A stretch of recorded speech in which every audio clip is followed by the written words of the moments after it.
আসসালামু আলাইকুম। আমি মোহাম্মদ আব্দুল মালেক আলী গার্মেন্টসের চেয়ারম্যান পদে আছি। এখানে আমরা 3 পার্টনারে মিলে আমরা ফ্যাক্টরি করছি। হুমায়ুন ভাই, আমি আব্দুল মালেক, তারপরে রহিম ভাই। 3 জনে মিলে আমরা একটা মূল উদ্দেশ্য নিয়েছি ফ্যাক্টরি ডেভেলপ করা। আমাদের লক্ষ্য থাকবে একটাই, 3 জনে মিলে ফ্যাক্টরি ডেভেলপ করা। ফ্যাক্টরি ডেভেলপ করার জন্য যা যা প্রয়োজন আমরা তাই করব। গার্মেন্টস শিল্প এমন একটা শিল্প বাংলাদেশের, এই শিল্প যদি বাংলাদেশে না থাকতো, বাংলাদেশের পরিস্থিতি অনেক ভয়াবহ হতো। আজ অনেক গার্মেন্টস, অনেক প্রতিষ্ঠান আস্তে আস্তে বদলে যাচ্ছে। আমরা চাই এই প্রতিষ্ঠানটা ধরে রাখার জন্য, এই শিল্পটাকে ধরে রাখার জন্য আমরা চাই এগিয়ে নিয়ে যাব।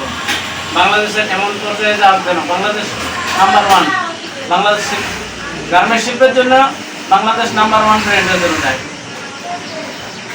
আর ওয়ার্কারের ফ্যাসিলিটি দিতে হবে। মেন হচ্ছে ওয়ার্কার যদি না থাকে, আপনার মেশিন দিয়ে প্রতিষ্ঠান দিয়ে কোনো লাভ নাই।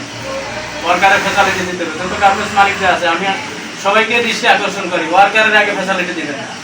ওয়ার্কার ভালোভাবে কাজ করতে পারে যেন, ভালোভাবে পরিবেশ তৈরি করবেন তাদের জন্য। তারা যদি সুন্দর পরিবেশে কাজ না করতে পারে, সুন্দর বেতন না পায়, তারা কিভাবে চলবে? আমি আবারও বলছি, যারা আরো অন্যান্য কোম্পানি আছে, বড় বড় কোম্পানি আছে, আমরা তো ছোট কোম্পানি, আমরা শুরু থেকে ক্ষুদ্র থেকে আসমান আস্তে আস্তে ধাপে ধাপে বড় হয়।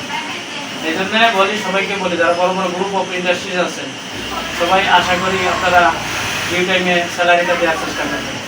আমরা 5 থেকে 7 তারিখের দিকে আমরা স্যালারি দেওয়ার চেষ্টা করব। আর বেশি কিছু বলতে চাই না। আসসালামু আলাইকুম।